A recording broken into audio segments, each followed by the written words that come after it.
period from 1972 saw a significant redirection in the Philippine import-export pattern. The high dependence on primary exports and traditional trading partners has given way to diversification of goods and the opening of new markets.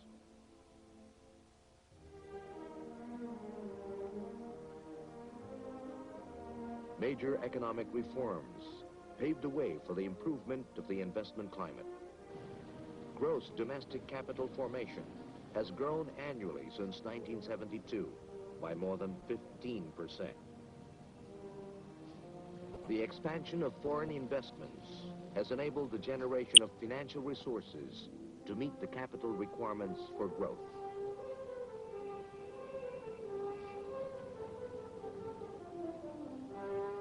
Economic policy has made foreign investment an instrument for progress, setting as priorities the numerous development projects designed to stimulate the economy's growth, as well as disperse industries in the rural areas, generate employment opportunities, encourage the growth of small and medium-scale industries.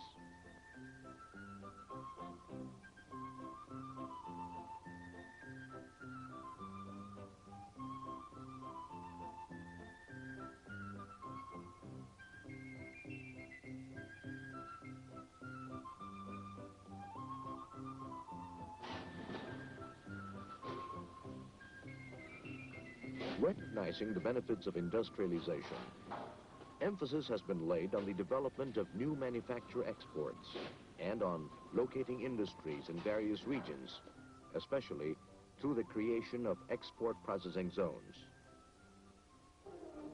The industrialization policy has been boosted by an accelerated energy program, which includes the intensified exploration for oil and gas and other hydrocarbons, and thus confronting the problem raised by the energy crisis.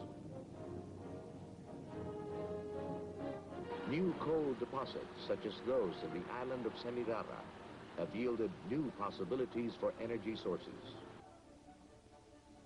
Cagayan Valley, Bicol, Mindanao, and Samar are being tapped for geothermal sources. 8 geothermal units, or geothermal centers of energy, are now operational. 6 are being constructed. The country is now second only to the U.S. in volume of electric energy generated from geothermal sources. Construction of the biggest hydroelectric power plant has begun in Magat, Isabela. Other non-conventional sources of energy, including marsh or surface gas, biomass or geothermal energy, and exotic plants such as hanga, which produces juices that can burn like gas, are being studied as alternative energy sources. At the same time, more rural households have gained access to electricity. In 1972, about 76,000 rural households were tapped onto electric power. By 1980, more than 1 million rural households were enjoying the amenities provided by electricity. Infrastructure as an index of progress is a dramatic reflection of development touching both urban and rural areas.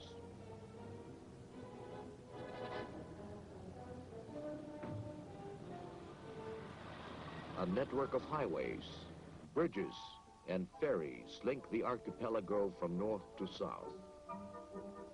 Feeder roads link farmlands to marketplaces.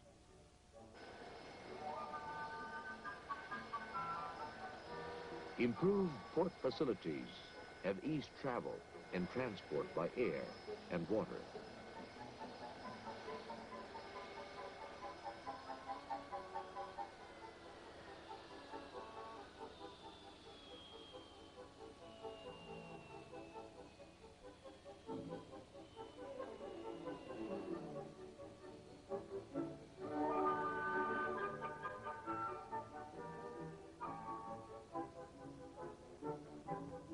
Water control systems serve the flow of progress.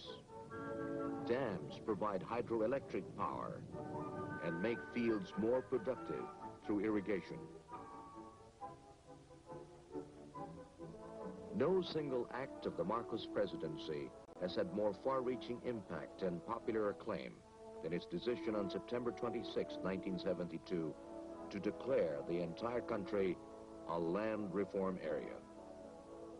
In that decision, he terminated the enslavement of the poor tenant farmer to a bondage of centuries by granting him ownership of the land he tilled.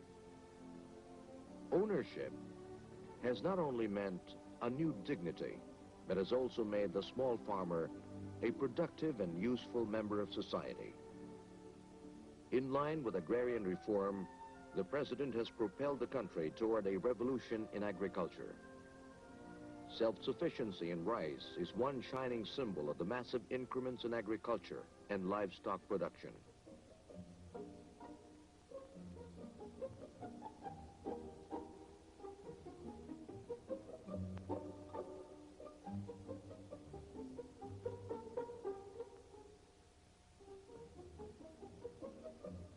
The Marcos years have seen unprecedentedly high investments in agriculture, irrigation schemes, adequate warehousing, price support programs, and the infusion of modern technology in the land.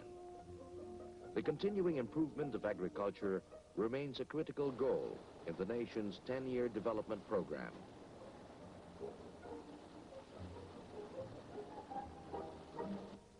Primary health care programs, supported by the increase in the number of hospitals, and rural health centers, have improved health conditions in the country. Nutrition programs, which integrate various approaches of food assistance and nutrition education, have battled to overcome malnutrition among children.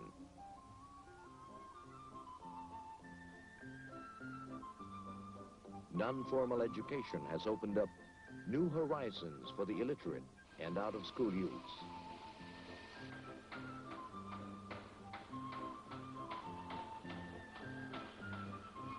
To assure the steady stream of productive opportunities, the National Employment Strategy has mobilized resources to create new job opportunities through skills training and the development of labor-intensive enterprises. The program targets families on the lower 30% of the income ladder. Under the new society, the workers' purchasing power have been propped up by minimum wage legislation to help redress the effects of inflation on the working class.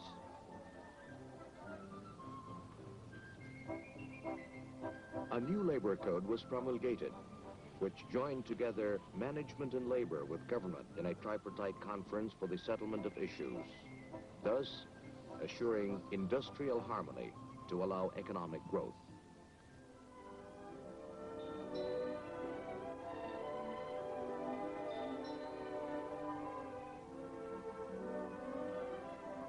The headlong rush for economic advancement did not overlook the totality of man and his felt needs.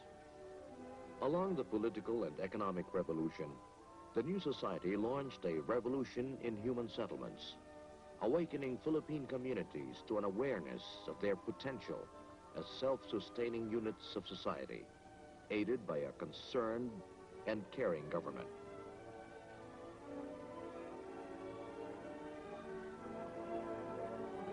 In a developing country, the strategy to fulfill basic human needs approaches a life and death issue.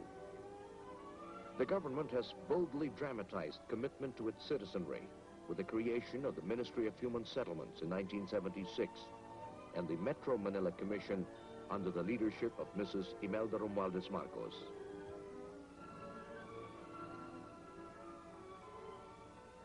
A program called BLISS, for Bagong Lipunan Sites and Services, has chosen the most depressed areas within each administrative region, province, city, or town as model communities to benefit 80,000 Filipino families.